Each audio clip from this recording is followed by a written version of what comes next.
सो अपन keyword research, title बनाना, blog लिखना, ये सब चीज़ आपने सीखा। और कैसे हम कंटेंट डालेंगे एडमिन पैनल में, ब्लॉग कैसे डालेंगे वो भी हमने सीखा।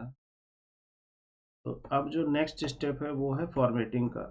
आपका कंटेंट आपने डाला लेकिन अगर उसका प्रेजेंटेशन सही नहीं है, ठीक है ना, तो प्रॉब्लम है। जैसे अगर यहाँ पर जाएंगे, देखो ये हाईलाइट कितना बड़ा आ रहा है। ये जो पॉइंट्स है ये थोड़ा सा इंडेंटेशन होना चाहिए, मतलब थोड़ा अंदर होना चाहिए। और ये 1 2 3 4 5 नहीं, बुलेट पॉइंट होने चाहिए। तो अगर इसमें बुलेट पॉइंट है तो सब में बुलेट पॉइंट होना चाहिए। अब जैसे यहाँ पे एक लाइन है, यहाँ पैराग्राफ है, तो थोड़ा सा गैप होना चाहिए। जैसे देखो यहाँ पर गैप है, यहाँ गैप नहीं है, तो ये सब यूनिफॉर्म होना चाहिए। ये जो हेडिंग है, ये सारे हेडिंग एक जैसे होने चाहिए। अब ये जो पॉइंट्स है ये अंदर होने चाहिए। तो यही सब हम लोग डिस्कस करेंगे। तो आपको क्या करना है, पोस्ट में आना है अपने, और देखना है कि जो भी ब्लॉग है आपका, मान लो यही वाला ब्लॉग है, अगर इसी को एडिट करना है तो इस पे एडिट विद एलिमेंटर आता है, एडिट पोस्ट आता है। तो आपको एडिट पोस्ट पे क्लिक करना है अगर आपने क्लासिक एडिटर से बनाया है तो। और अगर आपने एलिमेंटर से बनाया है तो एडिट विद एलिमेंटर। अब यहाँ पर जैसे मान लो ये आ गया, तो साथ साथ मैं क्या करता हूँ, कंट्रोल दबा के व्यू पोस्ट पे क्लिक कर लूँगा। यहाँ देखूंगा कि क्या चीज़ें कैसे होती हैं, कैसे काम कर रही हैं, और जो हम कर रहे हैं वो ठीक हो रही कि नहीं। तो सबसे पहले जैसे अब यहाँ पर आ जाते हैं, पहले ये टूल है, देखो ये फॉर्मेटिंग टूल है। दो तरीके हैं इसको सजाने का। पहला तरीका कोड का, जो भी आपने लिखा है वो कोड है यहाँ पर। और दूसरा तरीका है यहाँ पर फ्रंट एंड का, जो यहाँ पर फ्रंट एंड टूल है। तो देखो यहाँ पर अपने फ्रंट एंड टूल है, देखो ये आता है। अगर आप इस पर क्लिक करोगे तो ये एक्सपेंड हो जाएगा। तो पहले ये टूल समझ लो, जैसे MS वर्ड में आपके होता था। सबसे पहला है पैराग्राफ हेडिंग H2 H3। जैसे मान लो अभी ये हाईलाइट है, इसमें H2 है, हम इसको H3 कर देते हैं। ठीक है, जैसे बाकियों का आपने किया है, जैसे आपने इसको सेलेक्ट किया और इस H3 है तो ये वाला भी H3 होना चाहिए। अब इसको अगर आप अपडेट करोगे तो देखो यहाँ पर ये हाईलाइट वाला जो है ये छोटा हो जाएगा। अब ये अच्छा लगने लगा क्योंकि सारे हेडिंग एक जैसे हैं। अब इसके बाद हम चाहते क्या है, बोल्ड इटैलिक अंडरलाइन करना है। तो ये बेसिक है, आप यहाँ से यहाँ पे पहले समझ लो। H1 H2 H3 H4 5 formatting paragraph जो देना है दे दो। इसके बाद बोल्ड इटैलिक, इसके बाद आपका बुलेट पॉइंट्स है। जैसे अब आप इसको सेलेक्ट कर लो, ये नंबर में है ना। यहाँ पर लिस्ट हमें चाहिए बुलेट लिस्ट में, तो आप इसको बुलेट लिस्ट में कर दो और इसको अपडेट करोगे, आप देखोगे यहाँ पर बुलेट लिस्ट में आ जाएगा। ठीक है, ये आ गया। इसके बाद आता है कि नेक्स्ट, यहाँ पर देखो ये डबल कोट में, अगर आपको कोट में करना है तो वैसे इसकी ज़रूरत पड़ती नहीं है, तो इसके पीछे हम पढ़ेंगे नहीं। अगर आपको कोट में चाहिए तो ठीक है, नहीं तो नहीं। फिर इसके बाद अलाइनमेंट है, लेफ्ट राइट सेंटर अलाइनमेंट। ठीक वैसे जैसे लेफ्ट है, सेंटर है, राइट है, जैसे आपको चाहिए उस हिसाब से कर लो। आपको अगर लिंक लगाना है, जैसे ये कोई भी किसी पे क्लिक करे, जैसे मान लो अब यहाँ पर ये वाला है, यहाँ पर हमें लिंक लगाना है किसका, google.com का लगाना है, या किसी भी वेबसाइट का एक्सटर्नल इंटरनल लिंक हमने एसईओ में सीखा था। ठीक है, तो एक्सटर्नल लिंक वो होता है जो जब हम क्लिक करते हैं तो हमारी वेबसाइट से बाहर जाती है, और इंटरनल लिंक का मतलब जो अंदर आती है। तो हम इस पर क्लिक करेंगे, पहले तो सेलेक्ट करेंगे जिस पे भी हमें लिंक लगाना है। तो जैसे मान लो ये वाला है और हमने इस पे लिंक लगाया। अब यहाँ पर अगर आपको इंटरनल लिंक करना है तो अब यहाँ सर्च कर लो, अदरवाइज आप यहाँ पर सर्च कर सकते हो। ये गियर आइकन है, जैसे मैंने क्लिक किया, दोबारा से ऐसे सेलेक्ट करता हूँ, इस पे क्लिक किया, देखो ये गियर आइकन है। ठीक है ना, इस पे क्लिक किया तो देखो यहाँ पर सारे पेजेस आ गए, आप किससे लिंक करना चाहते हो। तो मान लो मैं अंदर के पेज से किसी किसी पेज से कॉन्टैक्ट अस से मान लो करना चाहता हूँ, तो मैं यहाँ पर जाता हूँ, सर्च करूँगा। ठीक है, देखो यहाँ से सर्च कर लो कॉन्टैक्ट, देखो ये कॉन्टैक्ट आ गया। अब ये फॉर्म आ गया, एक पेज बना हुआ है, फॉर्म है। तो हम क्या करेंगे, पेज से कनेक्ट करेंगे। तो ये देखना होता है, तो हमारा पेज है, इस पे क्लिक किया, ऐड लिंक किया, देखो यहाँ पर लिंक ऐड हो गया। और इसको पब्लिश करोगे जैसे, तो आप देख, और आपको पता होना चाहिए कि किसके साथ लिंक आप कर रहे हो। देखो यहाँ पर क्लिक किया, तो ये CSS की प्रॉब्लम है जो माउस ओवर पे खराब हो रहा है, ये वेब डिजाइनर का काम है, आप उसको बोल सकते हो। देखो ये हम कॉन्टैक्ट अस पे आ गए, मतलब इस वाले पेज पे आ गए। बैक करेंगे तो this is called internal link. अब यहीं पर आप क्या चाहते हो कि इसी के ऊपर अगर मैं इसको रिमूव करना है तो इसको सेलेक्ट करो और यहाँ देखो रिमूव लिंक, और एडिट करना है तो यहाँ से एडिट करो। तो मैं अभी रिमूव कर देता हूँ। वापस करना है, जैसे मान लो अभी यहाँ पर है, इस पे कोई क्लिक करे तो मैं चाहता हूँ कि एक यूआई यूएक्स डिज़ाइन करने के लिए एक सॉफ्टवेयर है फिग्मा, ठीक है ना। पहले इस पे डिज़ाइन बनता है, फिर वेबसाइट डेवलप होता है। तो इसके लिए मान लो अगर हमें यहाँ पे लिंक करना है, तो आप चाहते हो कि कोई इस पे क्लिक करे तो इस वेबसाइट पे आ जाए, तो हम क्या करेंगे, इसको सेलेक्ट करेंगे, फिर वापस जाएंगे और यहाँ पर बस ऐसे पेस्ट करके अप्लाई कर देंगे, ठीक है, और इसको अपडेट कर देंगे। अब आप जाके यहाँ पे रिफ्रेश करोगे तो आपका ये एक्सटर्नल लिंक भी काम करेगा। देखो यहाँ फिग्मा पे आ गया, लेकिन अब इसमें प्रॉब्लम क्या आ गई कि जहाँ पर हमने क्लिक किया वहीं पर जो है पेज ओपन हो गया। अब हम क्या चाहते हैं कि जब हम इस पर क्लिक करें तो ये नेक्स्ट टैब पे ओपन हो। तो उसके लिए क्या करेंगे, वापस इसको सेलेक्ट कर लो। अब हमें उसी को एडिट करना है तो हम क्या करेंगे, एडिट करेंगे। नया अगर नहीं करना है तो इस पर पेंसिल पे क्लिक करो और देखो यहाँ गियर आइकन आ गया, गियर आइकन आ गया। देखो ये यूआरएल है, enter the destination, open link in new tab. जब आप इसको चेक करके अपडेट कर दोगे तो क्या होगा, ये नए टैब पे खुलना शुरू हो जाएगा। बहुत ही सिंपल है, ये चीज़ आनी चाहिए। अगर एसईओ करना है तो ये सब चीज़ें आनी चाहिए। देखो ये वाला आपका यहीं पर है और ये इधर चला गया, ठीक है, ये आपका टैब खुल के आ गया, ठीक है। तो this is called external link, ठीक है। इसके बाद है हमारा नेक्स्ट टूल है रीड मोर का। अगर जैसे मान लो आपका कंटेंट बहुत बड़ा है, जैसे मान लो ये है, इसके अगर आप आगे रीड मोर का टैग लगा देते हो, जैसे यहाँ पर आया यहाँ पर, तो ये देखो रीड मोर का है तो बाकी सारा रीड मोर में हो जाएगा। कहने का मतलब है, देखो रिफ्रेश करते हैं, कहाँ लगाया हमने ये रीड मोर का, ये भी बहुत कम काम आता है। देखो यहाँ लगाया, why is UI UX important, ए वाई जी में काम नहीं कर रहा। चलो छोड़ दो, इसको भी छोड़ दो अभी फ़िलहाल के लिए, ठीक है ना, तो अभी छोड़ दो। फिर उसके बाद है टगल, ये तो हमने बताया था। फिर है जेक शॉर्ट कोड। अगर आपको कोई शॉर्ट कोड लगाना है तो ये छोड़ दो, ये आपके काम का नहीं है। आपको अगर फॉर्मेट मान लो कट मार, देखो यहाँ पर इस तरह से कट मारना है तो ये सेम फॉर्मेटिंग है, इसका भी बहुत कम यूज होता है, रेयरली यूज होता है, इसको हटा दो। फिर उसके बाद आता है आपको हॉरिजेंटल लाइन करना है। जैसे आपको कोई इसके नीचे मान लो कोई लाइन डिज़ाइन करना है, तो जैसे हमने यहाँ पर किया, इस पे आप एंटर मारा आपने तो ये आ गया, डबल एंटर मारोगे तो ऐसे हो जाएगा और यहाँ पर हॉरिजेंटल लाइन आ जाएगी। देखो और अपडेट कर दो, देखो एक ऊपर हॉरिजेंटल लाइन आ गई। ऐसा नहीं कि हर डिज़ाइन आपको हर जगह घुसेड़ना है, जहाँ ज़रूरत हो वहाँ पे। अगर आपको एक लाइन और चाहिए तो यहाँ पर क्या है ना कि एक एंटर होता है सिंगल एंटर, एक होता है शिफ्ट दबा के एंटर। जब आप शिफ्ट दबा के एंटर मारते हो ना तो डबल की स्पेसिंग आती है, ठीक है। अब इस पे एंटर मारेंगे, देखो हमने डबल का स्पेसिंग आ गया, तो ये थोड़ा सा अच्छा लग रहा है, तो आप इस तरह से फॉर्मेटिंग कर सकते हो। अब इसके नीचे भी एक लाइन का स्पेस चाहिए तो आप इसको वाइट स्पेस बोलते हैं। तो ये स्पेसिंग बहुत ज़रूरी होता है। शिफ्ट दबा के एंटर मारोगे, यहाँ पर भी रुको, इंट्रोडक्शन पे आ जाओ, एंटर मारो, एक एक एंटर मारा हमने, अपडेट कर दिया, ठीक है। तो ये हो गया हमारा क्या, एक लाइन का गैप। अगर आप शिफ्ट दबा के मारते तो डबल लाइन का गैप आ जाता है। तो इंट्रोडक्शन के ऊपर भी हमारे को गैप आ जाता है और बार बार हम लोग अपडेट करते हैं, ठीक है। तो देखो ये एक लाइन इसके तो कितना अच्छा लग रहा है। तो हाईलाइट का सेक्शन अलग हो गया, इसका सेक्शन अलग हो गया, ठीक है। तो ये हो गया आपका। उसके बाद आ जाता है आपका कलर का। अगर आपको टेक्स्ट का कलर, वैसे कलर छेड़ना नहीं चाहिए, अगर आपको ज़रूरत पड़ती है तो ठीक है, नहीं तो वैसे इसका कलर हम क्योंकि CSS के जरिए करते हैं तभी होता है। बिना वजह के हम लोग ज़्यादा डेकोरेशन करेंगे कलर वलर तो बहुत चीप लगेगा। अब ये देखो ये अपने आप में बहुत चीप लग रहा है, लेकिन ज़रूरत पड़े तो कर लो, ठीक है। वापस सेलेक्ट करो, अगर हटाना है तो यहाँ पर गए, यहाँ पर गए, ठीक है ना। फिर से जो भी था, जो भी कलर था, जैसे मान लो ये कलर कोड है, आप कलर ले सकते हैं। इसके बाद आता है पेस्ट एज टेक्स्ट। जैसे कोई भी आप कहीं से कॉपी करके लेके आए तो क्या होता है कि उसकी ना CSS क्लास सारी कोडिंग वगैरह आ जाती है। तो अगर आप पेस्ट एज टेक्स्ट करेंगे तो सही रहेगा।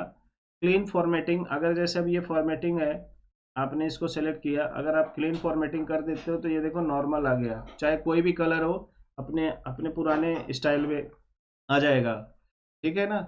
स्पेशल कैरेक्टर, अगर आपको कोई स्पेशल कैरेक्टर चाहिए तो आप इस पर क्लिक करके यहाँ से कोई भी स्पेशल कैरेक्टर ले आ सकते हैं। जैसे रजिस्टर्ड का आ गया, परसेंटेज का आ गया, यहाँ से आप निकाल सकते हो जब ज़रूरत पड़े। उसके बाद जो मोस्ट इम्पॉर्टेंट चीज़ है ये इंडेशन और इंक्रीज डिक्रीज इंडेंट। अब जैसे मेरी क्या रिक्वायरमेंट है, पहले इसको सेव कर दो। जैसे मेरी क्या रिक्वायरमेंट है कि ये जो बुलेट पॉइंट्स है ये अंदर होने चाहिए, ठीक है। तो ये लाइन के गैप वगैरह ये सारे आपको ठीक करने हैं, जितने ब्लॉग हैं 30 के 30 ब्लॉग हैं, सबका आपको ठीक करना है। तो हर पैराग्राफ के बाद एक गैप आता है, क्या आता है, हर पैराग्राफ के बाद एक गैप आता है, ठीक है ना। तो जैसे अब ये इंट्रोडक्शन का पहले मैं आपको बता देता हूँ, एक ये हो गया, अब ये पैराग्राफ है, इसके पीछे थोड़ा सा खुला खुला जब करोगे ना, शिफ्ट दबा के ऐसे करो तो इट विल लुक गुड, ठीक है। एंड देन अपडेट करोगे तो ये जो गंदा लग रहा है ना फॉर्मेटिंग, ये थोड़ा सही लगेगा। अब देखो एक पैराग्राफ यहाँ है, एक यहाँ है, एक यहाँ है, इस तरह से होना चाहिए। हर लाइन के बाद जैसे ही एक सेंटेंस पूरा होता है, एक पैराग्राफ पूरा होता है, उसके बाद एक लाइन का गैप होना चाहिए। तो आप खुद ही समझो कि ये वाला अच्छा लग रहा है जो आपने किया था या जो पहले था, या ये अच्छा लग रहा है। आई एम श्योर कि ये वाला ज़्यादा अच्छा लग रहा है। अल्टीमेटली हमें अपने ऑडियंस के लिए लिखना होता है। दूसरा, जब भी कोई भी आप नया पैराग्राफ, नई हेडिंग लिखते हो तो हेडिंग के ऊपर डबल का गैप आता है। तो जैसे मान लो ये इंट्रोडक्शन है तो व्हाट इज, ये देखो इसके साथ मिक्स है, तो शिफ्ट दबा के एक एंटर मार दो, ताकि इंट्रोडक्शन और उसमें गैप होना चाहिए। मतलब हर पैराग्राफ के बाद एक लाइन का गैप, और हर जो है टॉपिक खत्म होने के बाद डबल लाइन का गैप। अब देखो ये इंट्रोडक्शन अलग हो गया, ये अलग हो गया, तो आपका ये ऐसे खुला खुला होना चाहिए ताकि सामने वाला आराम से उसको पढ़ सके। अब बात करते हैं इंडेंट की। इंडेंट में क्या है, मैं चाहता हूँ कि ये जो बुलेट पॉइंट्स है ना ये थोड़े अंदर होने चाहिए। बुलेट पॉइंट्स हमेशा नॉर्मल लाइन से आधा इंच अंदर आ जाता है, तो क्या करेंगे, हम इस पूरे को सेलेक्ट करेंगे और यहाँ से हम इसको इंक्रीज करेंगे। देखो ये इधर आ गया, और इसको अपडेट करेंगे और देखो ये अंदर चला जाएगा इधर, देखो ये आ गया ना। So this is looking good, ठीक है ना। आप कोई भी खोल लो, जैसे एक सर्च इंजन जर्नल है, अगर आपको एसईओ में एकदम मास्टर बनना है ना, वर्ल्ड चैंपियन, तो एक ये वेबसाइट है searchenginejurnal.com। इसको आपको रेगुलर जैसे न्यूज़पेपर पढ़ा जाता है वैसे ही पढ़ना होता है। तो कोई भी ब्लॉग आप खोल लो, इसमें सारे एसईओ से रिलेटेड है। देखो ये चीज़ है, अगर आप देखोगे, देखो इसमें कितना इन्होंने शॉर्ट डिस्क्रिप्शन किया है, फिर यहाँ से थोड़ा सा छोटा छोटा किया है, ठीक है। देखो ये की पॉइंट्स हैं, जो हमारे हाईलाइट्स है ना, वही इन्होंने की पॉइंट्स है। देखो ये हेडिंग यहाँ से शुरू हो रहा है और ये बुलेट पॉइंट्स अंदर से शुरू हो रहा है, तो हम लोग हाईलाइट बोल रहे हैं, ये लोग की पॉइंट बोलते हैं, ठीक है ना। देखो ये कितने जो भी पॉइंट्स है कितने गैप है, देखो हर लाइन के बाद में कितना अच्छा सा गैप है। तो आपको फॉर्मेटिंग भी आना चाहिए, क्योंकि अगर आपने चीज़ें बहुत अच्छी दी हैं बट प्रेजेंटेशन अच्छा नहीं है तो नोबडी विल पे अटेंशन, और कोई पढ़ेगा नहीं। जैसे देखो ये सेंटेंस है, इसके बाद कितना गैप है, फिर कितना गैप है, फिर ये पूरा पैराग्राफ है, इसके बाद कितना गैप है, एक लाइन है गैप है, देखो ये कितना गैप है, कितना अच्छा अच्छा है ना, खुला खुला। तो रीडेबल होना चाहिए, ये चीज़ें बहुत ध्यान से इसको करना है। और इसी तरह से जितने भी 30 के 30 ब्लॉग है ना, आपको पूरा फॉर्मेट करना है, और मैं सारे वन बाय वन चेक करूंगा, ठीक है। अब जैसे अब ये लाइन है, ये लाइन चिपकी है, तो ये लाइन चिपकी है, तो यूनिफॉर्मिटी नहीं है, तो आप इसको शिफ्ट दबा के एंटर मारो, यहाँ से एंटर मारो, ठीक है। और अब यहाँ देखो ये नई हेडिंग शुरू हो गई है, तो आपको यहाँ डबल एंटर मारना है। देखो यहाँ का डबल गैप, मतलब ये सेक्शन अलग है, ये सेक्शन अलग है, बाकी का सेक्शन अलग है, ठीक है ना। तो इस तरह से अब यहाँ देखो ये दोनों, ये पैराग्राफ है, एक पैराग्राफ है, ये सेंटेंस है, सॉरी ये एक सेंटेंस है, एक सेंटेंस है, इसको अलग करो, ठीक है। इस तरह से इसको अलग करो, यहाँ से करो। अब इसको थोड़ा और अंदर करना है तो आप इसको थोड़ा और अंदर कर लो, ठीक है। यहाँ से करो, इसको डबल गैप मारो, इस तरह से करके आप इसको सेव करके। तो this is all about formatting. ये बहुत ज़रूरी है, जब तक आपको फॉर्मेटिंग नहीं आएगी तब तक आगे आप कुछ कर नहीं पाएंगे। तो इन इंटरनल देखो ये मैंने जो किया था, जो भी बुलेट पॉइंट मैंने अंदर किए वो है। अब देखो इसके बाद ये चिपका हुआ है, तो ये अलग होना चाहिए मोर के बाद। तो आपको ऐसे एक एक चीज़ करना है और चेक करना है। रुको यहाँ पर आते हैं, मोर के बाद हम थोड़ा सा एंटर मारते हैं, शिफ्ट दबा के एंटर मारना है, ठीक है। और यहाँ पर ऐसे एंटर करना है, ठीक है। तो ये अच्छा लग रहा है, देखो ये अलग लग रहा है। तो यहाँ पे ऐसे ऐसे एक एक चीज़ आपको ऐसे लूज लूज करके बढ़िया से प्रॉपर फॉर्मेटिंग करनी है। आपको पूरे जितने 30 ब्लॉग लिखे, अब देखो यहाँ पर हेडिंग कितना अननेसेसरी है, क्यों है, क्योंकि यहाँ पर हमने बाकी के सारे हेडिंग में देखो H3 लगा रहे हैं, लेकिन यहाँ पर हम लोग FAQs, देखो यहाँ पर आएगा, यहाँ पर कंक्लूजन का पहले ले लेते हैं। देखो ये कंक्लूजन की जो हेडिंग है वो FAQs का है, देखो यहाँ आपका अलग है। तो इसको भी क्या करो, यहाँ पर बाकी सबका H3 है तो इसका भी H3 होना चाहिए, अलग थोड़ी है, इसको भी H3 कर लो, यहाँ भी देखो S2 है, इसको भी S3 कर लो। H2 का साइज बहुत ज़्यादा है तो हम इसको S3 कर लेंगे और जैसे हैं सारे हो जाएंगे, बस गैप कम ज़्यादा बढ़ा देंगे। हर उसके बाद क्वेश्चन के बाद FAQs में भी शिफ्ट दबा के ऐसे ऐसे फ़र्क डालेंगे ताकि देखने में अच्छा लगे। अब इसको अगर आप अपडेट करोगे तो आप देखो यहाँ पर आ जाएगा। तो सबसे पहले आपको क्या करना है, जितनी, अब देखो ये कंक्लूजन अच्छा लग रहा है, यहाँ पे देखो गैप नहीं है। तो अगर हमें इसको अच्छा बनाना हो कंक्लूजन को, तो क्या करेंगे, वापस जाएंगे कंक्लूजन पे और ये देखो एक है, एक सेंटेंस ये पूरा हो रहा है, हर सेंटेंस के बाद एक स्पेस दे दो। ये देखो ये सेंटेंस यहाँ पूरा हो रहा है, ठीक है। तो ये प्रेजेंटेशन एकदम अच्छी बनेगी। कहने का मतलब कंटेंट आपने अच्छा लिख दिया, सब कुछ अच्छा कर दिया, बट अब देखो यहाँ पर ज़्यादा गैप आ गया, तो इस गैप को हमें कम करना पड़ेगा। ऐसा नहीं कि आपको जो मैंने बता दिया बस वही फॉलो करना, आपको ये भी देखना है कि अच्छा क्या लग रहा है, ठीक है। ये करके ऐसे अपडेट कर दो, ठीक है। ये आ गया, देखो ये अच्छा लग रहा है। अब देखो ये कितना छोटा छोटा लग रहा है लेकिन अच्छा लग रहा है। तो आपको ये देखना है कि जो हमारा फॉन्ट हेडिंग का साइज है, अब ये देखो ये हेडिंग सेम लग रहा है जबकि अलग होना चाहिए, क्योंकि जब H3 है इसके अंदर की जो हेडिंग होगी ना वो इससे छोटी होगी। ये बात ध्यान रख लेना हमेशा। जो भी, अगर आप H1 है, H1 के अंदर अंदर में अगर कोई करोगे तो वो H2 में आएगा, H2 के अंदर में H3 आएगा।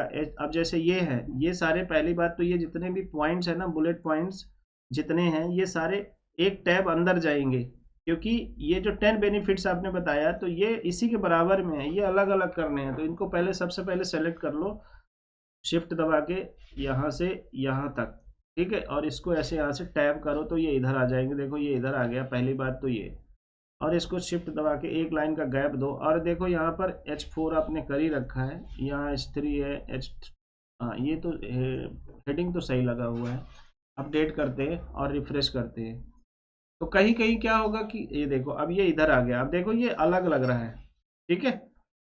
साइज भले ही एक जैसा हो बट अलग रहा है। तो हम ऐसा भी कर सकते हैं कि कई बार क्या होता है कि हम H2 H3 नहीं देते हैं, तो हम यहाँ पर जैसे गए इधर, ठीक है, हम यहाँ पर P टैग दे देते हैं। क्या दे देते हैं, या एक बार H5 करके भी देख सकते हो कि क्या लगा। जैसे हमने H5 किया, क्योंकि जो ऊपर वाली हेडिंग है ना उससे छोटी लगनी चाहिए, ये बात ध्यान रहे ताकि वो फर्क नजर आए। देखो ये ज़्यादा अच्छा लग रहा है तो हम H5 कर सकते हैं, ठीक है ना। तो ये आपको करके देखना, ये मेन हेडिंग है, ठीक है। ये इसका पप्पा है, ये इसका बेटा है, तो बेटा बड़ा कैसे हो सकता है बाप के से।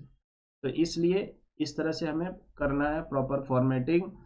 जितनी अच्छी फॉर्मेटिंग करोगे, हमेशा ध्यान रखना जो ये बुलेट पॉइंट्स होते हैं ये हमेशा मेन लाइन से अंदर होते हैं, तो ये भी अंदर जाएगा, ये भी अंदर जाएगा, ये भी अंदर जाएगा, ये भी अंदर जाएगा। तो इस तरह से प्रॉपर फॉर्मेटिंग करो और उसके बाद जो है फिर आपकी प्रेजेंटेशन अच्छी बनेगी। देन हम लोग ऑप्टिमाइजेशन पे डिस्कस करेंगे। और एक सबसे बड़ी चीज़ ये ध्यान रखना, आपको जो इमेज यूज़ करते हो, इमेज हमें लैंडस्केप में यूज़ करना होता है। लैंडस्केप का मतलब जब हम इधर से लेफ्ट से राइट जाते हैं इस तरह से करते हैं तो लैंडस्केप होता है। जब वाइड ज़्यादा होता है, विड्थ ज़्यादा होता है, जब लेंथ ज़्यादा होती है, हाइट ज़्यादा होती है, तब हम पोर्ट्रेट में। तो हमारी देखो आपने कुछ ब्लॉक गलत कर रखे हैं तो वो मैं आपको दिखाता हूँ। जैसे आपने एक ये किया, ये ठीक है इमेज है, ये इमेज ठीक है, ये इमेज ठीक है, ये इमेज देखो ये गलत है, देख रहे हो ये गलत है, तो आपको ये इमेज चेंज करना पड़ेगा। ऐसे नहीं होता, हर तरह की सारी इमेजेस आपको एक तरह की लगानी होती है। दूसरी बात देखो ये गलत है, ये कितना चीप लग रहा है क्योंकि साइज अलग हो गया। जब एक जैसी चीज होगी ना तो चीज देखने में अच्छी लगेगी। दूसरी बात, आप पहले समझो कि ये टाइटल है क्या। जैसे best practice for responsive website designing and development, तो यहाँ पर बात हो रही है responsive website design and development की। तो हमें रेस्पॉन्सिव वाली वेबसाइट कुछ दिखानी है। ऐसा नहीं कि आप वेबसाइट डिजाइनिंग डेवलपमेंट कर रहे हो तो उसी से रिलेटेड इमेज सर्च कर करके आप डालते जा रहे हो। Not like that, you have to understand the meaning of headline. जो आप कंटेंट है उसका मतलब आपको खुद को भी पता होना चाहिए कि what you are writing and what you are posting. ऐसा नहीं कि आप चैट जीपीटी का यूज कर रहे हो तो बस आंख बंद करके कर रहे हो, मजदूरों वाला काम की जाला भाड़ में जाए, हमारा तो काम है बस दिहाड़ी पूरी करनी। दिहाड़ी नहीं पूरी करनी है, आपको समझना है कि आप जो लिख रहे हो उसका मतलब क्या है। बिना मतलब समझे आप कर नहीं सकते। चैट जीपीटी या जितने भी एआई टूल है ये सब ना हमें डंप बना रहे हैं। डंप का मतलब क्या होता है? बेवकूफ़, हमारा दिमाग काम ही नहीं करेगा आने वाले समय में। तो हमें कुछ ना कुछ अपना दिमाग यूज़ करना है, उतनी ही हेल्प लेनी है जितनी ज़रूरत हो। ज़्यादा हेल्प लोगे तो किसी लायक नहीं बनोगे, सब बर्बादी की तरफ चले जाएंगे। सो आपको पता होना चाहिए। नहीं पता, गूगल से ट्रांसलेट कर दो इसका हिंदी, और हिंदी समझने के बाद फिर उससे रिलेटेड इमेज लगाओ। क्योंकि इमेज क्या करता है? इमेज का मतलब होता है हुक। हुक का मतलब होता है कि ऑडियंस को रोकना, ऑडियंस को रिटेन करना। आप यहाँ कर रहे हो 7 step by step digital marketing plan for beginner. अब यहाँ पर आप एनालिटिक डाल रहे हो, ये इमेज गलत है। ठीक है ना? प्लानिंग की इमेज अलग होती है, प्लान फॉर बिगनर्स। ठीक है, यहाँ पर how much does it cost to design and develop business India. जब हम पैसे की बात कर रहे हैं तो यहाँ इमेज में तो पैसे से कोई मतलब ही नहीं है। यहाँ how much does it cost to design and develop and business website in India, 5 budget friendly options in startup. मतलब आप बता रहे हो कि कोई अगर ये जानना चाहता है कि वेबसाइट डिजाइन डेवलप करने के लिए कितना कॉस्ट लगना चाहिए, तो आप उसके लिए प्राइस, कॉस्ट के लिए इमेज क्या होती है? कैलकुलेटर होता है, वेबसाइट होता है। मतलब जो आप बोल रहे हो ना वो आपकी इमेज में दिखनी चाहिए। अगर आप जब मूवी देखने जाते हो तो मूवी में क्या होता है? एक सारांश होता है, जो पोस्टर लगता है सारांश होता है, एक समरी होती है, उसी से आपको समझ में आ जाता है ये मूवी मार दाड़ वाली है, प्यार मोहब्बत वाली है। तो वो पोस्टर है ना, आपको पोस्टर बनाना है तो आपको थोड़ा सा दिमाग लगाना है। This is all about blog formatting. आपको जितने भी आपने ब्लॉग डाले हैं ये सारे उसको ऐड करो, फॉर्मेट करो। देखो ये सारी इमेज है, सब चेंज करो वन बाय वन। ठीक है ना? पहले मुझसे चेक कराओ, फिर जब आपको लगे कि हाँ अब देखो ये है प्लानिंग, ये है प्लानिंग करते हुए। ठीक है, ये यूआई डिजाइन है, दिस इज अबाउट प्लानिंग। ठीक है ना? ऐसा नहीं कि कहीं का कुछ भी उठा के डाल दिया। ऐसा भी नहीं होता है कि शादी के कपड़े ऑफिस में पहन के चले गए तो सही नहीं चलेगा ना। ऑफिस में तो ऑफिस जैसे कपड़े पहनने पड़ेंगे। शादी में आप ऑफिशियल कपड़े पहन के जाओगे, कहेगा अरे यार ये तो कपड़े भी नहीं बदल के आया। तो पार्टी वियर में पार्टी वियर पहन के जाओ, पार्टी में पार्टी वियर पहन के जाना है, ऑफिस में ऑफिशियल वियर पहन के जाना है। ऐसा नहीं कहीं भी आप कुछ भी पहन के चले गए। ठीक है ना?